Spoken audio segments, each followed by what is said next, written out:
นี่เครื่องบินเขมรนี่เครื่องบินลบเด้นี่อันนี้นี่อันนี้ว่าสิว่ามาหลบกับไทยสิมาไอ้นี่แหละที่สิมาสู่กับ F16 อันนี้นั่นแมนโอ้โหมันได้บ่นี่มันคืออยากขู่ในหนึ่ง มันเขาไปยอมซีมาได้นี่อันนี้ได้เขาเพิ่งยกไปส่องโอ้โหมิก21อันนี้ได้แมนมันส่งมันคือเป็นอันนี้วะมันซื้อมาจากซื้อจากคอมาจากเวียดเวียดนามของเขาปลดระว่างเลยเอามาต่อบ่แมนของเวียดนาม โอ้ สีมาสู้รบกับกิฟเพนนี่กับกิฟเพนตัว กับ F16 นี่แหละคนละยุคกันเลยได้ไหนพลักก็ยังว่าบ่เฮาก็บ่เข้าใจคือกันคือตอนนี้เนี่ยเขาพยายามแบบทางเขมรนี่พยายามยุแย่โอ้ยุยงบ่ยุแย่บ่นี่คือแบบไผเกิดยุไผเปิดก่อนเสียเปรียบเพราะว่าเขมรนี่ซ้ายขอเห็นบ่ตามสะพานลอยอ๋อโอ้เห็นขอหยังขอทานบัดนี้หันเขานี่แบบเขาฮู้จุดอ่อนไทยเนาะพอเขายุให้ไทยโมโหคันถ้าไทยยิงเขาก่อนปุ๊บนี่เขาเอาไปฟ้องชาวโลกปุ๊บอ๋อวันลังแกเขาอยากได้พื้นดินเขาอยากได้แผ่นดินไทยนี่เขา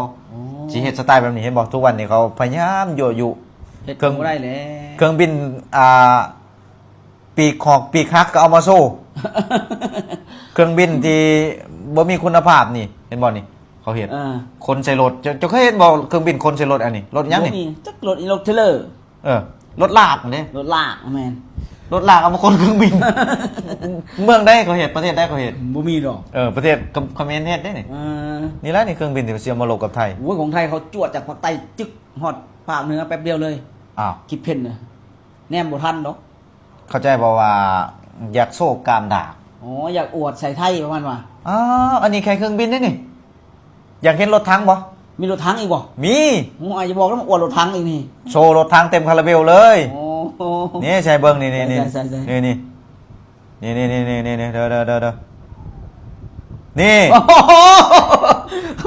ห็นบ่ลากไปแบบนี้เลยวะนี่นะตกถุงน้ำจะได้สันข้ากี่ต้มว่ามันรถ6 ล้อแก่ไหมบ้านเฮาตะกี้แม่คือแบบว่าโดยความอยากโซ่นะอยากคิดว่ารถถังคนนี้คักรถถังคนนี้ดีทำสีแล้วใหม่ๆหรือบ่ประมาณว่าทำสีแล้วอยากเอาทำสีแล้วใหม่ๆเขาก็อยากโซ่ว่ารถถังเขาแห้งขับลงทงหน้าติดกี่ต้มไปบ่ได้เอารถมาหลากด้วยนะไอ้คันหนึ่งหลากเห็นบ่บ่ไหวเลยนี่แล้วสิมายิงกับรถถังไทยสิมาสู้กับไทยนี่สิมาสู้กับไทยรถถังนี่ไปยอมซีมาผลซีมาไทยนี่มีสะเทินน้ำสะเทินบกผลิตเองนะผลิตเองนำเข้าอีกของไทยนะสะเทินน้ำสะเทินบกก็มีลูกกระสุนดีทีออกดีทีไอก็มีลูกจรวดโอ้ยมันคนละอันนี้มันคนละยุคว้าวเสร็จแล้วก็คนละยุคคนละสมัยแล้วแต่เอาตัวนี้มานี่เอาง่ายๆของเขมรมีบ่นำเข้าจากอเมริกาบ่มีเลยบ่มีแล้วมีบ่นำเข้าจากสวีเดนบ่มีเลยบ่มีแล้วไทยนี่อเมริกาอันดับ1ของโลกที่นำเข้าเครื่องบินรบนี่แม่นสวีเดนกริปเพนที่นำเข้าแต่อันนี้เอามาจากเวียดนาม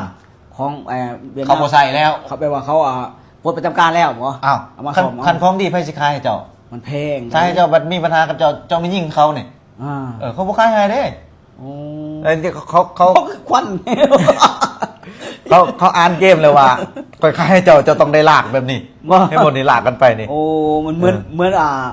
นย่อมแมวขายในนึงแบบว่าไปสู้กับไผบ่ได้นะเขาจะขายให้อยู่ไทยเนี่ยเขาเฮ็ดยังฮู้บ่ย่อลงทะเลให้ปะการังแม่นแล้วเฮ็ดปะการังให้ป้าอยู่กับเพิ่นผลิตเองได้มาแล้วอยู่ประเทศไทยผลิตเองได้นำเข้าแบบคุณภาพสุดๆเลยเพิ่นนำเข้าเอามาอวดให้มันนี่ลากกันอยู่นี่ยังมอดบอลอวดซะมันลากเลยว่ารถทางกะว่าจะประชิดชายแดนบ่ประชิดชายแดนนี่ไปก่อนเลยหน่อยลากกันอยู่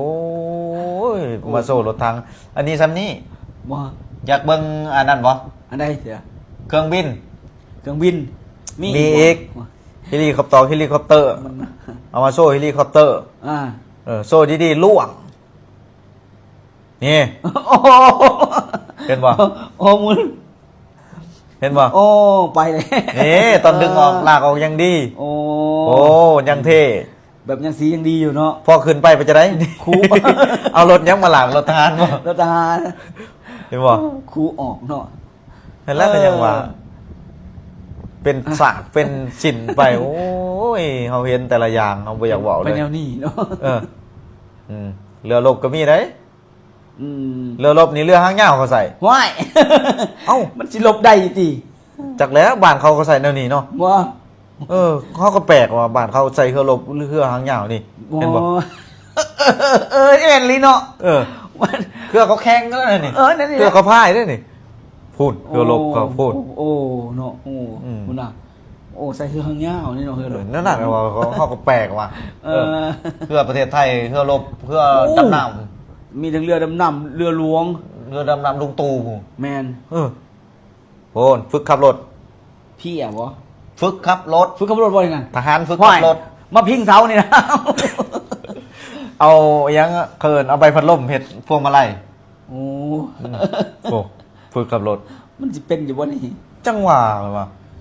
ยังไปเห็นทหารคือว่าสำหรับฝึกขับรถเพราะนั้นจะไปหลบไปสู่กับหมูเนาะแต่จะเห็นรถคนเสบียงปะ มีบ่ มี หอยเบิ่งดูหั่น โอ้เขาคนเสบียงเด้เขาคนเสบียงไปประจำชายแดน มีทั้งเขาทั้งน้ำกินไปอันนั้น กินไปสู่ไปแล้วนะเขาเห็น มา เนี่ยใช่เบิ้งเนี่ยเดี๋ยวหาแป๊บนึงรถขนเสบียงเนาะกินไปสู่ไปแล้วนะเขาเห็นแบบ เอาแบบว่าสนะขาดลอยเขามั่นใจ มั่นใจบ่ อื ม มั่นใจว่าสนะขาดลอย โอ้ นี่ นี่ได้ เออ มันรถอีหยังอันนี้ รถอีแตน โอ้ย โอ้ คนมาเพื่อที่จะเป็นกองหนุนบ่ ไว้เข่าหอใช่ แม่นเลย หนามก็ หนามคือสโลม ขวดคือทรงน้ำเกลือนี่ เป็นขวด ขวดน้ำซิงค์ โพลาริสสมัยก่อน ขวดน้ำซิงค์ โอ้ น้ำเขาจากไทย อ้าวยังเอาคนไทยเขาไปอยู่ที่นี่ เอ้าก็ยัง มัน ว่า อยากให้เขาเนาะ บ่มักไทยสร้างไทยแต่ว่า กินของไทยเขาก็บ่เข้าใจกัน ของไทยกลายเป็นแสบซะทันที เขาบ่เข้าใจ อันนี้ขั้นตอนนี้คือขั้นตอน พักกินข้าวบ่ ลงของ อันนี้ได้ พันแทงบ่เข่า อ๋อมีเล่นวิชาด้วยโอ้ เอาไสยศาสตร์ ไสยศาสตร์พันแทงบ่เข่าได้นี่ โอ้